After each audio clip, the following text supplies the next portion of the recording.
pagi anak-anak. Pagi, Pak. Pagi, Pak. Yang pertama mengecek kehadiran. Yang Bapak lihat di sini bahwa masih ada teman kamu yang belum masuk ke dalam Zoom ini.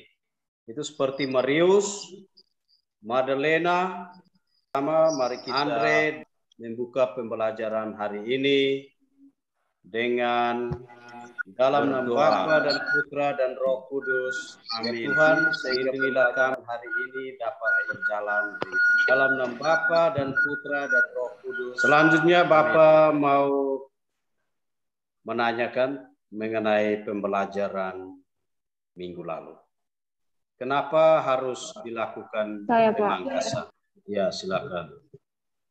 Yovita. Karena kalau tidak melakukan pemangkasan pada tanaman melon, kemungkinan tumbuh cabangnya tidak teratur, cabangnya banyak sehingga menyulitkan pemeliharaan, buahnya banyak, bentuknya tidak teratur, dan kecil-kecil, membuat sulitnya memanen hasil, dan bisa jadi harga jual buah melon menurun selanjutnya menjadi kita akan rendah. mulai dengan pembelajaran hari ini.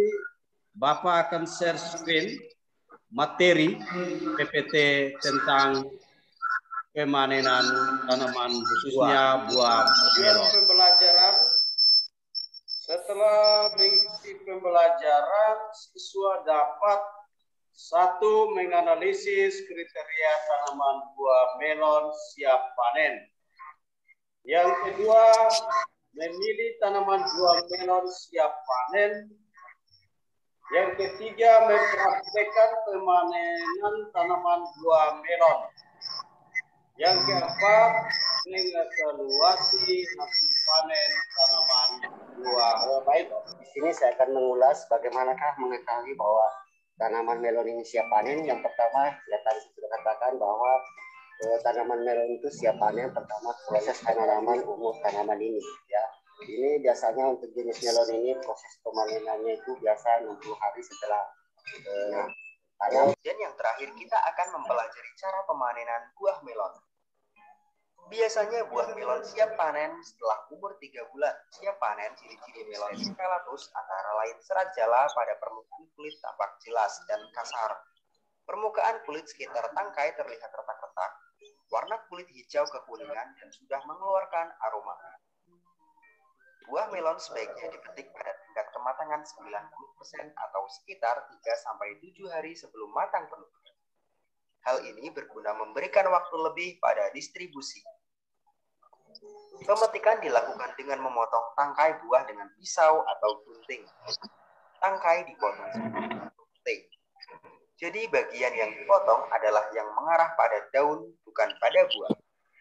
Pemanenan sebaiknya pada pagi hari sekitar pukul 8 sampai 11 dan dilakukan secara. Jadi baik, itu yang dijelaskan, tapi Pak dengar jelas bahwa metode itu ada dua, metode berdasarkan ubinan, kemudian metode berdasarkan populasi. Faktor yang mempengaruhi hasil panen. Faktor-faktor yang mempengaruhi hasil panen itu kira-kira faktor yang mempengaruhi hasil panen yaitu faktor varietas, faktor iklim, faktor tindakan budidaya. Yang pertama, ketinggian tempat maksimum lebih kecil 650 mdpl.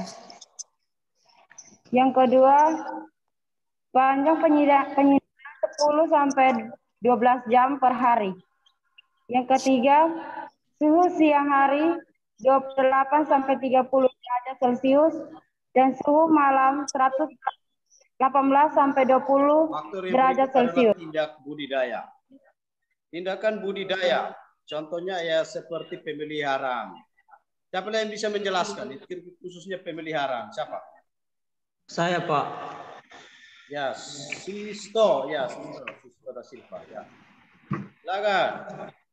Faktor budidaya itu yang pertama kita mulai dari penyiapan benih. Yang kedua itu penyemaian. Dan yang ketiga penyapihan bibit. Dan yang keempat penyiapan lahan. Dan yang kelima itu bibit, penanaman bibit. Dan keenam, pemeliharaan sepertinya pemangkasan cabang, pengairan, dan pemupukan. Baik, Itu saja. Itu yang tadi mengenai budidaya. Sekarang kembali ke yang berikut itu tentang kriteria penentuan saat panen. Itu juga sangat penting. Kriteria-kriteria apa saja yang kita pakai atau kita lihat supaya melon itu siap untuk dipanen. Itu kriteria melon agar bisa dipanen antara lain. Yang pertama itu berdasarkan kenampakan visual. Dan yang kedua itu berdasarkan fisik, 3 kimiawi, 4 fisiologis, 5 kadar air, dan 6 umur tanaman.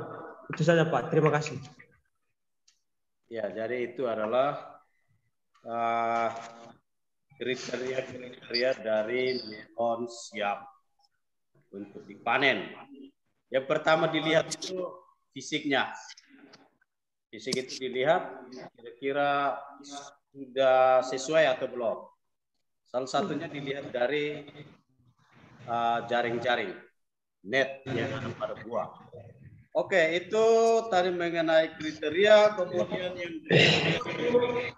itu penentuan saat panen. Dari penentuan saat panen melon itu seperti apa? Coba, siapa yang bisa? Penentuan saat panen dapat dilakukan dengan mengamati. Kita mengamati itu dari fisik, penampakan fisik, buah, dan umur tanaman. Itu saja Pak. Ya, itu yang Sisto bilang itu dari fisik. Dari fisik itu kira-kira lihatnya seperti apa fisik itu? Mungkin siapa? Ya, Yovita bisa? Coba. Bisa Pak. Ya. Jaringan atau net pada kulit buah telah terbentuk sempurna dan tebal dan merata. Yang kedua, adanya retakan pada tangkai buah. Yang ketiga, terjadi perubahan warna kulit buah, misalnya dari hijau tua menjadi kuningan. Yang keempat, kulit buah terasa halus, tidak berbulu. Gambar yang Bapak sudah kirim ke WA masing-masing.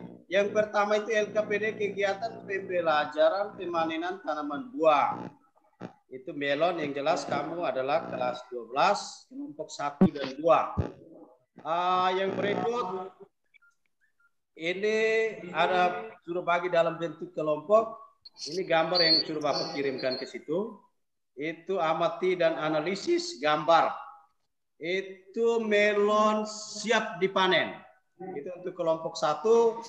Kemudian yang berikut, kelompok 2, kasih waktu 2 menit untuk mengidentifikasi atau mengamati gambar tersebut. Jadi sekarang kita masuk pada tahap yang berikut, itu presentasi laporan atau hasil pengamatan yang kamu amati. Jadi baik, ya kita mulai yang pertama dari kelompok 2. Silakan, kelompok 2. Itu siapa perwakilannya? Saya Pak. Ya, Yovita Bere. Baik, terima kasih atas waktu yang telah diberikan kepada kelompok kami untuk mempresentasikan hasil diskusi kami. Yang kami amati dari gambar tersebut, yang pertama, jaringan atau net pada buah melon kurang sempurna, tidak tebal, dan tidak merata. Yang kedua, warnanya kurang kekuningan. Yang ketiga, umur pada panen buah melon tidak sesuai dengan standar. Yang ketiga, daging buahnya kurang manis. Yang kelima, aroma dari buah melon tidak tercium. Terima kasih kepada kelompok 2 itu presentasi pengamatannya. Selanjutnya presentasi dari kelompok 1. Terima kasih atas kesempatan dan waktu yang diberi kelompok kami untuk mempresentasi hasil diskusi kelompok kami yang tadi kami mengamati di gambar. Itu yang pertama, itu kami mengamati net atau jaring berbentuk penuh dan merata. Dan yang kedua, itu kulitnya mulai berubah menjadi kekuningan. Dan yang ketiga, itu salur tangkai mulai mengering. Terima kasih Pak. Presentasi dari kelompok 1 dan kelompok 2 itu sudah selesai. Sehingga Bapak mau bertanya lagi mengenai pembelajaran hari ini. Pembelajaran hari ini itu kira-kira ada yang bisa menyimpulkan? Saya, Pak. Ya, silakan. Kita. Untuk pelajaran hari ini saya bisa menyimpulkan yang pertama, ciri-ciri pemanenan pada buah melon. Yang kedua, cara pemanenan pada buah melon. Yang ketiga, faktor-faktor yang mempengaruhi hasil panen buah melon. Yang keempat, pemeliharaan terhadap buah melon. Yang kelima, tentang vaksinasi hasil tanaman. Yang keenam, varietas yang ditanam. Yang ketujuh, tentang kriteria melon. Ya, itu kesimpulan dari perwakilan wanita atau perwakilan perempuan atau perwakilan siswi. Sekarang bisa perwakilan dari putra atau siswa. Siswa bisa. Ya Pak. Ya, coba menyimpulkan itu. Oke, melalui pelajaran hari, yaitu yang pertama kriteria penentuan saat panen, dan yang kedua penentuan saat panen buah melon. Jadi baik, itu dua kesimpulan yang sudah diwakili oleh kedua teman kamu, Yovita dan Sisto. Jadi di akhir dari ini bahwa Bapak juga menyimpulkan bahwa yang pertama terdapat dua metode taksasi hasil. Dua metode taksasi hasil itu, yang pertama itu berdasarkan umbinan. Yang kedua itu faktor-faktor yang mempengaruhi hasil panen. Salah satunya faktor varietas. Yang kedua faktor iklim. Yang ketiga faktor budidaya. Dari ketiga faktor itu sangat penting dalam pemanenan tanaman. Yang berikut itu, Bapak mau berpesan bahwa minggu depan akan mempelajari lagi tentang pasca panen. Jadi hari ini kita tentang pemanenan, minggu depan tentang pasca panen. Di akhir ini Bapak juga mau berpesan. Yang pertama, mencintai kesehatan. Salah satunya prokes atau protokol kesehatan harus berjalan, yaitu satu, pakai masker. Yang kedua, cuci tangan. Kalau keluar maksudnya cuci tangan.